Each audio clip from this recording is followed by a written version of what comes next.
Assalamualaikum warahmatullahi wabarakatuh. Halo anak-anak, gimana kabarnya hari ini? Semoga tetap semangat dan sehat selalu. Untuk pertemuan kali ini, kita akan belajar tentang kisah keteladanan Nabi Muhammad SAW. Anak-anak, apakah kalian sering mendengar nama Nabi Muhammad SAW? Apakah kalian mengetahui bagaimana sih kisah Nabi Muhammad? Dan apakah kalian sering membaca sholawat Nabi? Anak-anak, Nabi Muhammad adalah teladan umat Islam.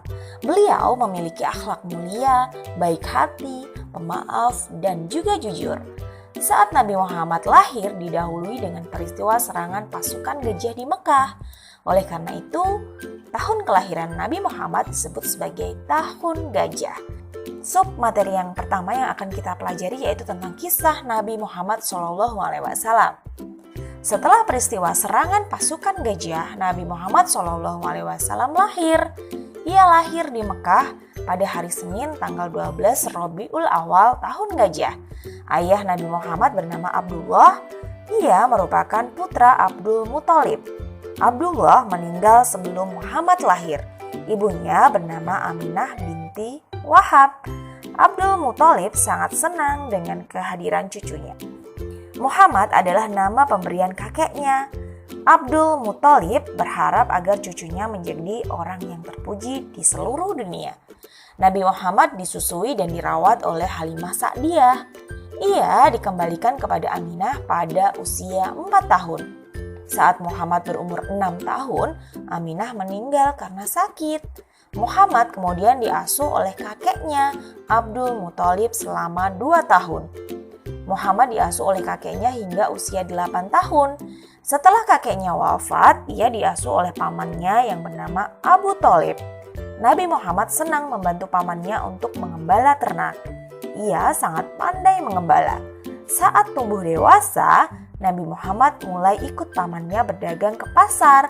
Muhammad juga memiliki kepandaian dalam menawarkan barang dagangannya. Apa yang ia jual selalu banyak pembelinya. Nabi Muhammad SAW akhirnya menikah pada usia 25 tahun dengan pedagang kaya bernama Siti Khadijah. Gimana? Sudah paham ya tentang kisah Nabi Muhammad SAW? Kita beralih ke subbab yang kedua yang akan kita pelajari yaitu tentang sifat-sifat Nabi Muhammad SAW. Nabi Muhammad memiliki sifat-sifat luhur dan mulia yang membedakannya dengan manusia biasa. Nabi Muhammad diutus Allah untuk menyempurnakan akhlak manusia. Seperti hadis yang artinya sesungguhnya aku diutus untuk menyempurnakan akhlak yang mulia. Hadis riwayat Al-Bukhari.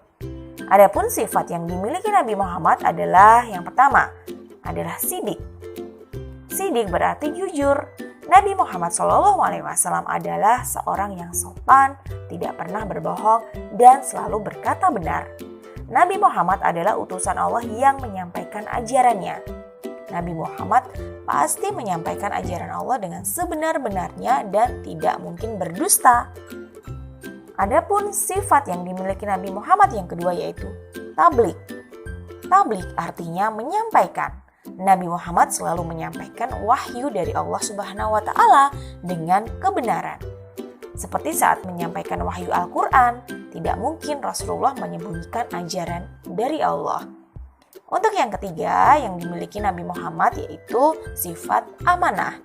Amanah artinya dapat dipercaya. Nabi Muhammad adalah orang yang dapat dipercaya. Beliau tidak pernah berdusta dan bertanggung jawab atas kewajibannya. Seorang Rasul tidak akan mengingkari janji-janjinya. Untuk sifat yang keempat yaitu fatonah. Fatonah artinya cerdas atau pandai. Nabi Muhammad adalah orang yang sangat cerdas dan juga bijaksana. Beliau selalu menyampaikan kebenaran ayat Al-Quran dengan penjelasan yang bagus sehingga banyak yang masuk Islam. Untuk sub yang ketiga yang akan kita pelajari yaitu tentang meneladani sifat Nabi Muhammad SAW. Allah memuji ketinggian budi pekerti Nabi Muhammad SAW. Allah berfirman yang artinya, dan sesungguhnya engkau benar-benar berbudi pekerti yang luhur. Quran Surat Al-Qalam ayat 4. kita harus menjadikan Nabi Muhammad SAW sebagai uswatun hasanah dalam kehidupan sehari-hari. Uswatun hasanah berarti suri tauladan atau contoh yang baik. Perilaku sehari-hari yang dapat dicontoh dari sifat Rasulullah adalah yang pertama sidik. Contohnya apa? Pertama, mengerjakan sendiri dan tidak menyontek saat ujian. Yang kedua, mengatakan hal yang sebenarnya. Yang ketiga, mengakui jika berbuat salah. Dan yang keempat, segera minta maaf jika bersalah.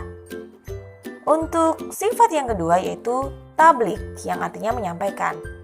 Banyak sekali perilaku di kehidupan sehari-hari kita yang mencerminkan sifat tablik.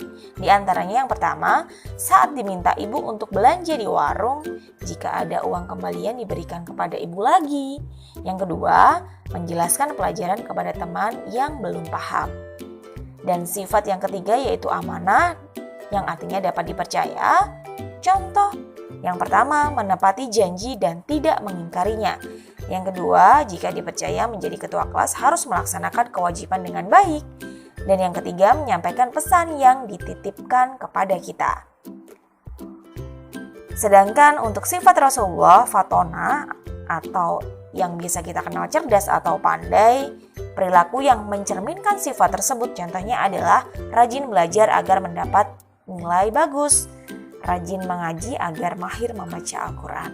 Itu adalah contoh perilaku keseharian yang mencerminkan sifat-sifat Rasulullah yang patut untuk kita teladani.